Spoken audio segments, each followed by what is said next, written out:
Today we're going to talk to you about the most important part of being a carpenter. As a carpenter is only good as the tools that enable him to do his job. And the tool is only as good as the person using it. The ability, skill, and hardware is all correlated. I'm not saying you have to have the most expensive stuff out there, but you have to have something of relatively good quality. I mean, you don't want to be using, Harbor Freight stuff on the job.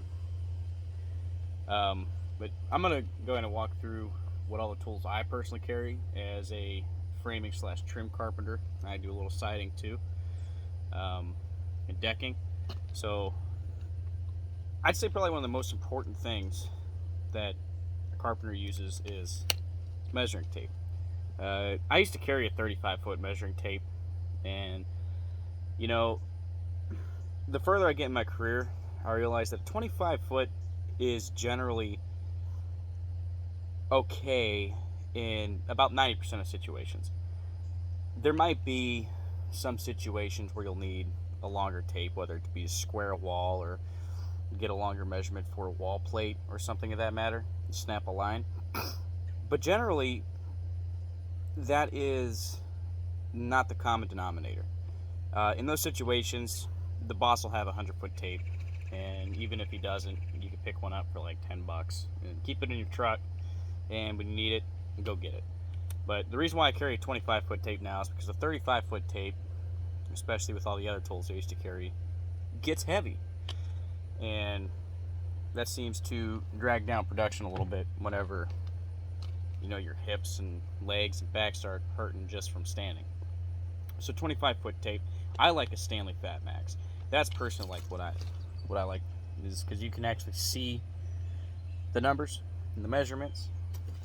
They call it a Fat Max because this is fat and the numbers are wide. I got kind of bad eyesight, especially if you're up overhead trying to figure out a measurement somewhere. It's easier to see. So that's what I would recommend, is a Stanley Fat Max. If you come to work with anything less than a 25-foot, especially if you're framing, you're going to get made fun of. A heads up. So I recommend a Fat Max. I mean, Milwaukee and DeWalt make okay tapes, but personally, I like these because they stand out pretty good and they're cheap. They're not as cheap as a Dollar General tape measure, but they're cheap enough with a high enough quality that I probably go through maybe 2 of these tapes a year. So you're talking $60 an entire year to have a decent, good, solid tape measure to accurately, efficiently handle the job. The next tool would be carpenter's pencil. Generally, the boss man will provide pencils. And more often than not, it's better to carry 2, 3, even 4. And make sure they're all sharp, because nothing's worse than waiting on somebody to mark something when they have to either sharpen a pencil or go get a new one. So make sure you have plenty of these. 4 is okay. That's what I like to carry, is 4. I'm running low right now. I got to pick some up. But, keep them in your pouches. Some people like to stick them in their hat. That's what I like to do. That's where I'm used to it. So this is a flat bar. This is what I use in trim, and there's some applications that you can use this in framing as well. Generally, you're going to want a nail puller, and I'll put a picture of what they look like. The reason why I don't carry a nail puller is because I've gotten good enough at not placing nails where I don't want them to be. Whenever you first start out, you're going to nail stuff together. They're not going to be in the correct place. You're going to nail things in the wrong place, and you're going to have to pull a lot of nails. It's part of the learning process. So get yourself a nail puller. I just keep this just because it helps me, help flush things up, and use it as a shim to get things flusher, prying. That's what I use this for. I generally don't need a pulled nail, so if I need a nail puller, I'll either ask my buddy for his, or I'll go in a truck and get mine. You're also going to need a utility knife. DeWalt makes a pretty solid one. This one even has a spot to where you can hold a bunch of extra blades in it, so you're never dry with them. Again, you don't got to go high quality on this stuff. You don't want to buy the cheapest stuff, but you definitely do not need to buy the most expensive stuff. Like I said, a carpenter is only good as the tools that enable him the ability, and the ability to use the tools are interconnected. It's all about who's using them, what they have that enable them to be able to use their skill. Another thing I like to carry, this is just a 1/2-inch chisel. Some people like to call or carry an 1.5 inches. Some people carry an inch. I like a 1/2 inch because it just gives me that extra ability to make smaller adjustments in lumber. So this is personally what I carry. It's a 1/2-inch chisel. You can tell it's beat up all to hell. I don't use it that often, but when there comes a situation where you need to make a notch in something, whether it be a beam or a jack to get around a piece of plumbing or just whatever the case may be, this is a necessity when needed. Another common tool is the speed square. So this is going to enable you to get all your measurements, whether striking a square line, 45-degree cut, or all your pitches and angles to cut a roof, or walls that maybe a pantry is at a 45-degree angle and it looks real nice. And this just gives you the ability to measure stuff. But what I like about this one is if I need to scribe a piece of lumber down, these measurements right here, it gives you an inch, 1.5 inches, 2 inches, 2.5 inches, 3 inches, and 3.5 inches that you can put this on the board. Let me get out my pencil here. Put your pencil in one of those notches and slide it, and it will give you a straight, crisp line to cut. That's what I like about that specific square. Again, you don't got to go too expensive. I mean, like my entire rig that I got is, including the pouches, maybe $200, $250, $300 at the most.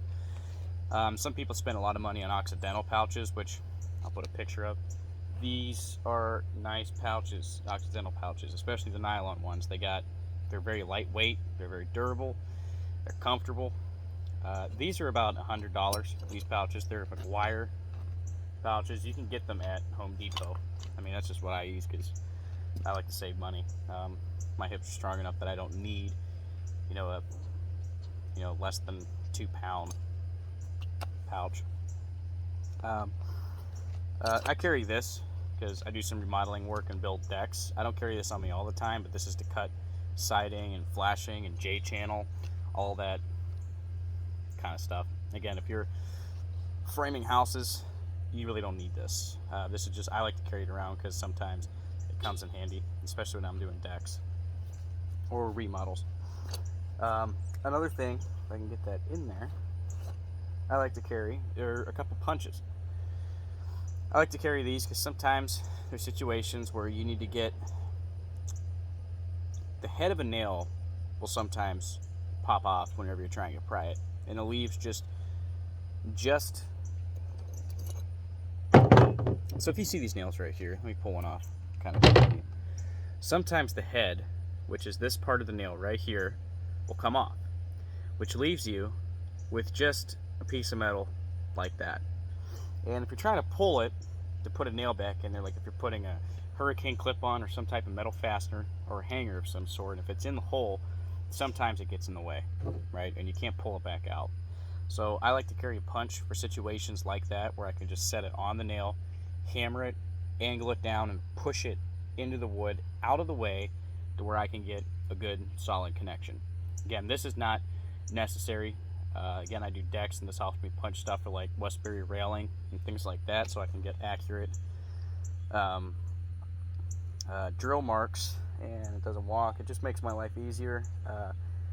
You don't have to do that. That's not really a necessity that most people would want. Same with this, unless you're doing siding, and these two things are a necessity. But if you're framing houses or doing anything of that nature, rough carpentry, it's not going to be required by your employer, or at least it shouldn't. Another thing that I want to go over is a hammer. Now, this is a 22-ounce hammer. A lot of people are going to say it's too heavy for framing. I personally like a heavy hammer. It's just my preference. I like it. I know my elbows are going to kill me afterwards, and I don't want to spend the $300 on a Martinez hammer, which you can do. Those are made out of titanium. Same as stilettos. Stilettos are cheaper, about $100 and get you a decent hammer. I paid I paid about, I don't know, $60 for this. I used to use a Vaughn California Special, and that's my favorite hammer, but I cannot find them anywhere anymore, and I refuse to order online because I'm stuck in my old ways of going out into the real world, in short. But what I like about these hammers is if you get a framing hammer, they're going to have this. For you apprentices, this is a nail hold. There's a magnet in it that holds the nail, and it enables you to reach up in high places and set the nail without your other hand. So if you're going to get a framing hammer, get something like this. DeWalt makes a titanium one that's, again, titanium's lighter and you can swing it faster and hit harder, but they're more expensive. A cheap titanium framing hammer DeWalt makes, it's the shape is this one. You can get them at Home Depot again, and they're really nice. They're titanium. They're about 60, 80 bucks. I spent about 40 bucks on this, I think. That I kind of remember, because I remember I wanted that one. I didn't want to spend the 80 bucks on it, but so I got this one.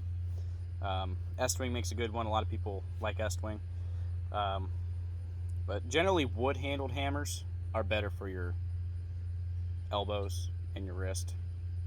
They have better shock absorption, per se. The last thing, the last thing that you'll need is a chalk line.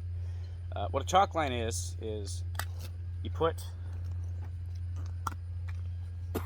chalk in it, and there's a string that reels. You fill it with chalk. What happens is the chalk sticks to the line. What this enables you to do is, if let's say you're cutting plywood or marking down where your plate of a wall is going to go on your floor, this allows you to pop a clear line all across the substrate by making a mark and either having someone hold this line on that mark or hooking this onto a nail on that mark, stretching it out to your other line, pulling tight, and then what you do, let's see if I can't kind of imitate this, is you just lift it up and drop it. That causes, I'll even show you right here on the bed of my truck, it leaves a line all across, perfectly straight and square if you do it right, and it enables you to cut and mark where things go. It's a necessity. That is required. 100%. Now, you can go cheap like I do. I used to go and carry expensive ones like a Tajima, and those are great. And I love those. Tajima makes a really good chalk line. They make ink lines too. It's the same premise, but there's ink instead of chalk. Chalk is used a lot because it'll wash away eventually. It won't stay there, and it's not that hard to mark away a line. But ink lines are pretty permanent. Now, generally blue chalk is used a lot. It's easier to see on the type of materials that'll be used in framing. This is 1 on the permanent scale, so it's good enough to snap a line on a foundation where your plates go, on the subfloor where your walls go. For plywood, general applications and framing, this is good for. You can get higher quality chalk, like black chalk lasts a lot longer than blue chalk. You get red chalk. Red chalk is generally used on concrete. And the last tool that a lot of carpenters have is this right here, their nicotine addiction. That's just saying. You're gonna run into a lot of that. That's generally what you'll use.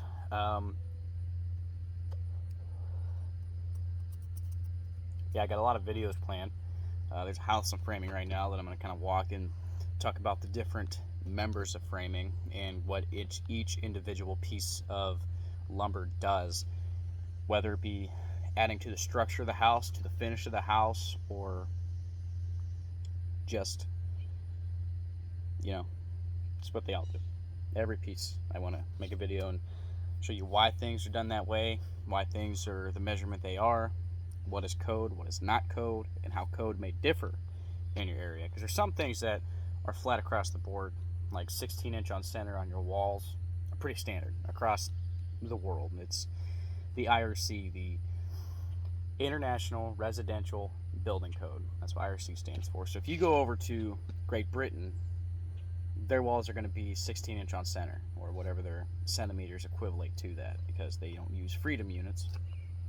From what I understand, the International Building Code, there's International Building Code, there's International Residential, there's International Industrial, there's International Commercial, but generally that's what is required among the United States, is the IRC. That is the bare minimum. In some places you may not have code, but the code is there for a reason, because through trial and error, humans have found what works and what doesn't. There's a reason why things are the way they are. I'm not really big on government. I hate the government. But one thing they do right is making sure that homes and structures are built safely, correctly, and with quality. I support code. Again, another video I have planned is to make list on power tools you'll be using, how to operate them, and just tips and tricks to make your life easier, that if you were to use on your first day in a job site, it may even get you a raise, especially if you're just starting out. So thanks for watching. Have a good one.